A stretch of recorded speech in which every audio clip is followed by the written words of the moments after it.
على كل هناك كرة لمصلحة الهلال. هذه كرة ياسر القحطاني كانت ممتازة جدا. ضربة حرة مباشرة فاول، ضربة حرة مباشرة على حسن معاذ وبطاقة صفراء يحتسبها حكم المباراة.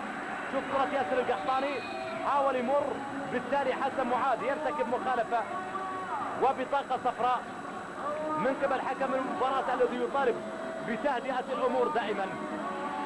فاول ضربة حرة مباشرة. المباراة حتى الآن في 32 دقيقة سيداتي أنساتي سادتي إخوتنا الرياضيون العرب من الوطن العربي الكبير متتبعي قنوات ART سبورت. تبقى النتيجة متقدمة هلالية 1-0 وكذلك المباراة في رتمها دائما منحسرة في منتصف الميدان. القحطاني من الجهة اليسار فرصة خطيرة جدا والقحطاني ممتازة. الله الله الله الله الله الله الله الله الله الله الله الله كبير يا ياسر الكاسر، كبير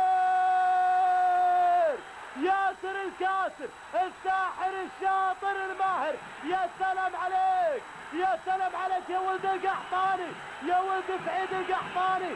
سعيد من عشق فريق يا ولد سعيد، سعيد من عشق فريق ولد سعيد. خطيرة جدا ياسر سعيد القحطاني في كرة غريبة، في كرة عالمية. تجاوز من الجهة اليسار، صوب كرة ترتطم في القائمين، لكن الكبير كبير يكمل الكرة في الشباك. ياسر القحطاني في هدف هلالي ثاني. شوف وش حلوة الكرة، وش حلوة الكرة. شوف مرة ثانية ياسر القحطاني مرة أكثر من لاعب وفي القائمين يرجع يكمل الكرة. لا لا لا لا خلاص يا ياسر يا قحطاني، خلاص ما عقب هذه كرة.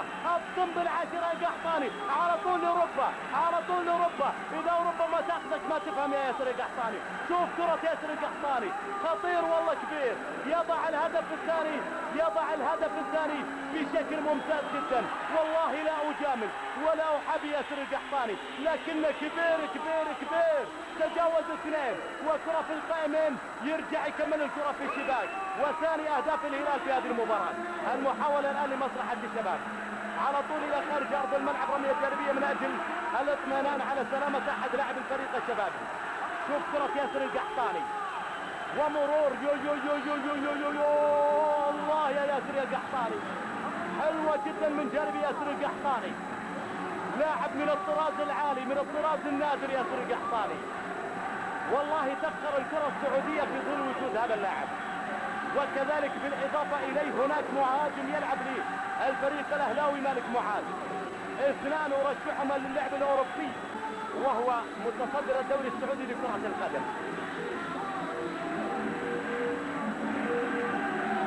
وبالتالي الشباب هذا العام ربما يتخلى عن مرتبة الصدارة لمصلحة الهلال الذي يبتعد عنه في فارق 5 نقاط. وهنا رمي السهام من قبل